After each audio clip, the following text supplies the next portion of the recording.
wings. It's free, it's the key, it's for you and me, you and me. So let's discover love's great wonder. Let's discover the spell we are under.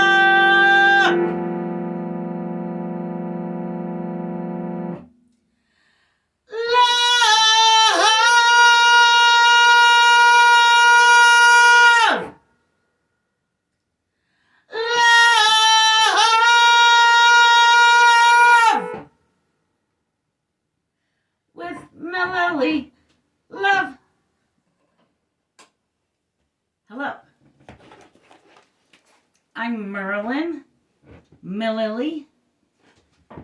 Welcome to the Love Show, where we grapple with the question, what is love? Today we want to know, is love fantastical?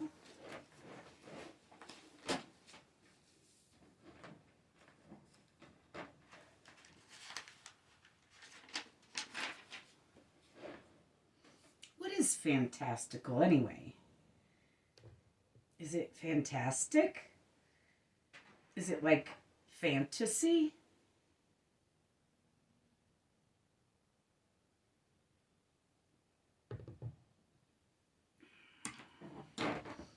Merriam-Webster defines fantastical as 1A, based on fantasy, not real. Conceived or seemingly conceived by, this is B. Conceived or seemingly conceived by unrestrained fancy. C. So extreme as to challenge belief. Unbelievable, in all caps. Broadly, it says, exceedingly large or great. 2. Marked by extravagant fantasy or extreme individuality. Eccentric, in all caps. 3. Fantastic. Excellent, superlative, in all caps. Excellent and superlative. Fantasticality, fantasticalness.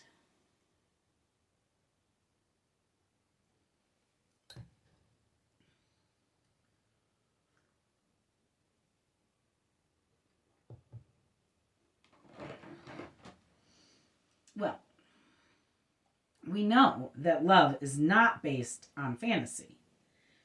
And on our Is Love Real episode, we found love to not only be real, but we found love to be more real and provable than reality. That's some real stuff.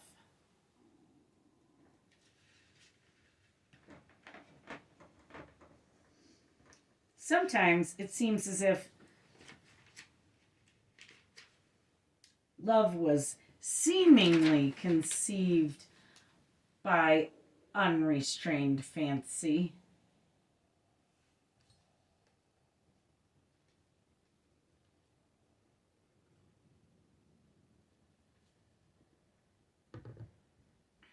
Imagine the birth of love.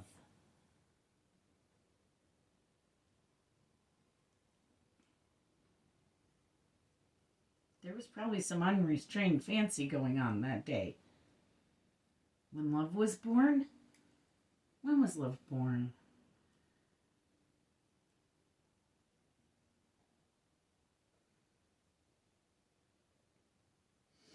I think unbelievable can be used to describe love. Certainly the power of love is unbelievable sometimes.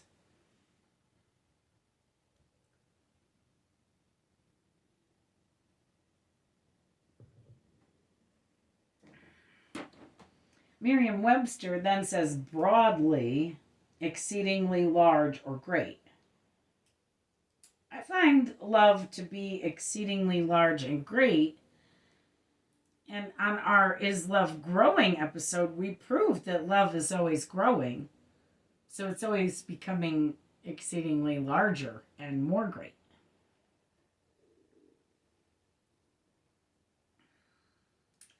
Marked by extravagant fantasy or extreme individuality. Marked by extravagant fantasy or extreme individuality.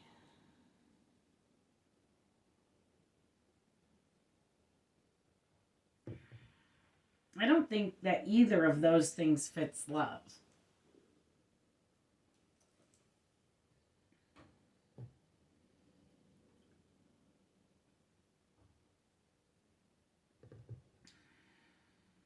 Eccentric? Is love eccentric?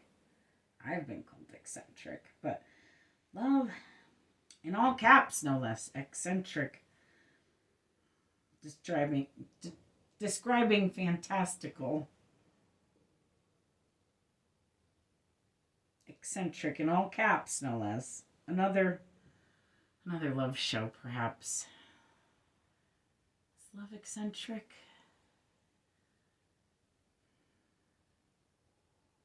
Are fantasies real?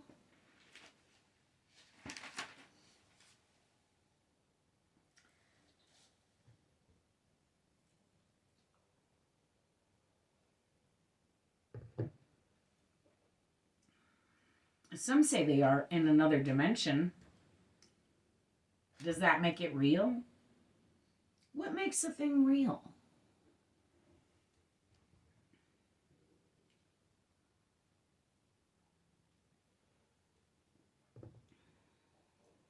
Love. Love. Love turns out to make love real. And everything else. Proof, though, is what love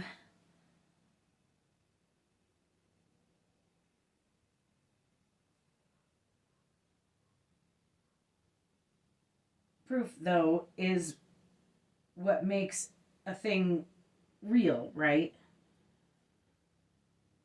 So each living creature on the planet is alive because someone loved that creature and helped it to grow from a baby to full grown. Love grows. Not only does love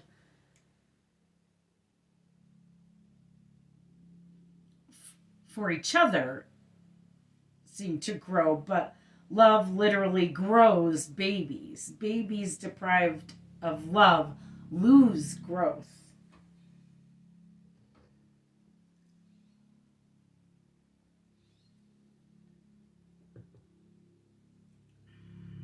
On our Is Love a Necessity episode, the Budapest Early Learning Intervention Project found startling evidence that we talked about on the Is Love a Necessity episode.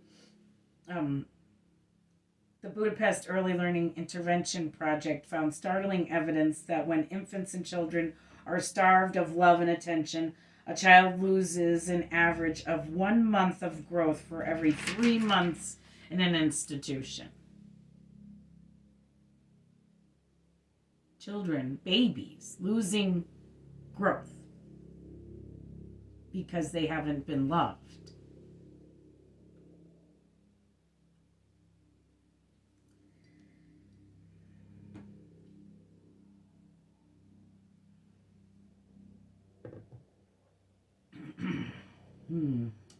Is that what's wrong with our institutions? They're missing love?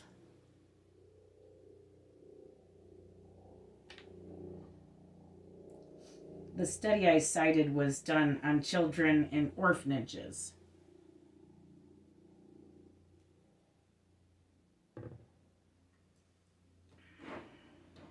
My grandma was an orphan. Her parents died when she was 3. She wasn't in an orphanage, to my knowledge, but she used to talk about her abusive uncle. My great uncle made fire whiskey and drank a lot of it and was not a great parent as a result. But he got custody of my grandmother and some of her sisters. She had 5 sisters, most of whom were a lot older than her, so a lot of them were grown. I think he got custody of like 3 of the girls, and the rest of them were married and off having their own lives. But my grandmother was always lacking. She would say, "I love you," all the time, but I'm not sure she was capable, as others who got more love, of loving. If you don't get love, it makes it hard for you to love.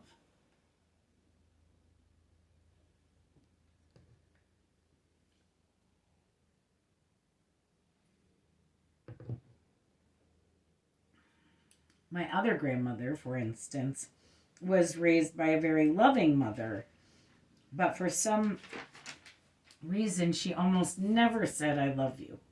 But I always knew she loved me. I felt it. And actions speak louder than words. She cared. She asked me about me. She was at all of my recitals and productions. My grandfather was there with her taking 35 millimeter film of the whole affair. And yet, my grandfather rarely said, "I love you too," but I knew he did. People don't go to little girls' dance recitals and record it with a 35 millimeter camera because they don't love them. Actions speak louder than words.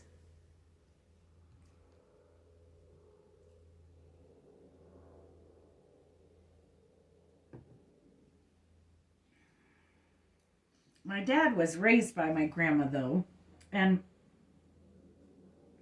this is the grandma who was orphaned, and he was more loving than my mother, though they both said, "I love you," like my grandparents, my mother's parents. My dad showed it more.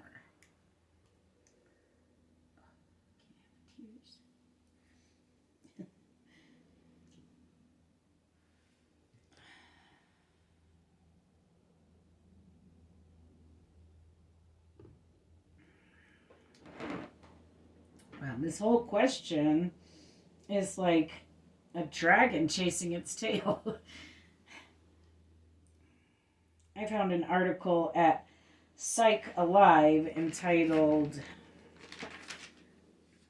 "True Love or a Fantasy Bond," written by Lisa Firestone, PhD. Lisa says a common conclusion surrounding the downfall of relationships is based on the distorted notion that falling in love has more to do with living in fantasy and falling out of love has more to do with facing reality. The truth, however, is almost always just the opposite.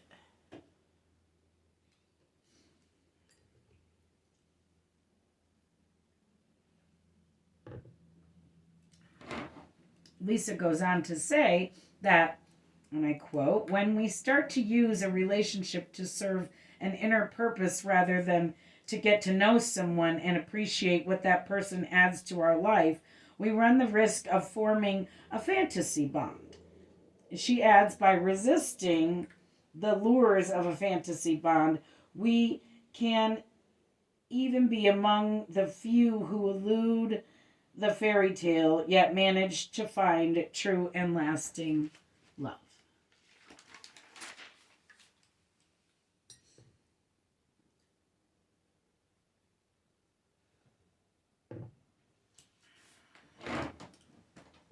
So Lisa's saying that fantasy love is not really love.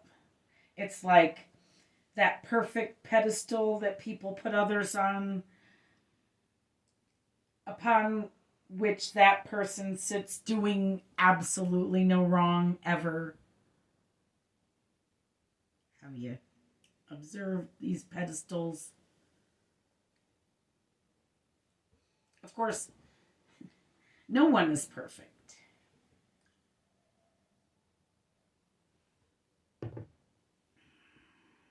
Everyone does something wrong at some point. This pedestal isn't real for anyone. Not even for fantastical creatures or gods or goddesses or politicians. No one is perfect. Even God herself. If she was perfect, she wouldn't let little children die horrible deaths. If she was perfect, we wouldn't have war or famine. But even God herself or the grand design are not perfect. So this love, this perfect, fantastical love, is not real. And therefore, it's not love.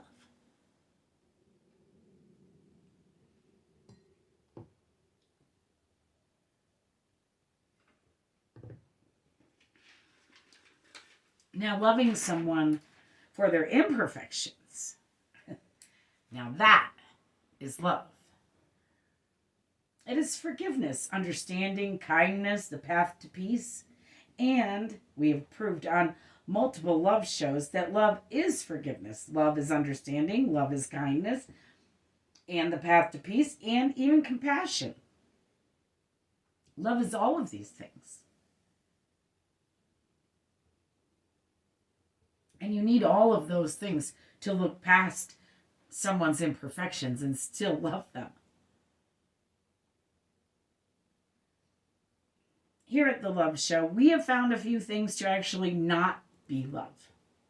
Like sex. We have found here at the Love Show that love is not sex and that sex is not love. And we confuse the two at our own peril. So when I say love, I never mean sex. That said, I'm leaning toward a no on Fantastical. I don't think love is going to turn out to be fantastical. What we've found here at the Love Show over and over again is that love grows. Real love grows and lasts. Real love does nothing but grow.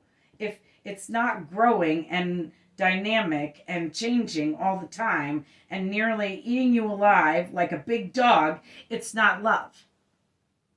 It's just a fantasy.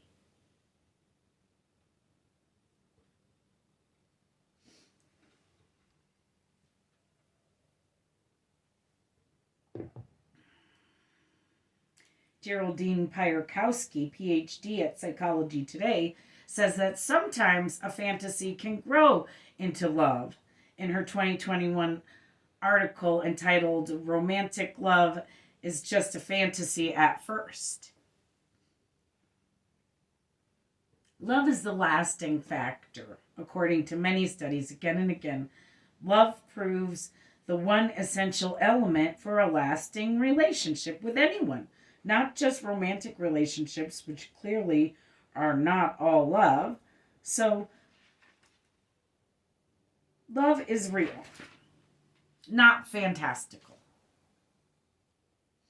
Yes, I think that is where I am on this. Is love fantastical? No. Why? Because, kids, love is so real and so big and so necessary to life that it cannot be a fantasy. So pinch yourselves, kids, because you ain't dreaming. Love is real. I really love you. Thanks for watching. Have a great holiday filled with real love. Love!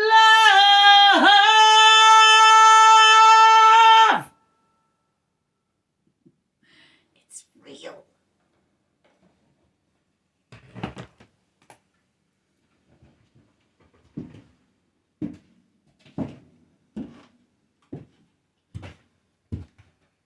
Mililli Studios production.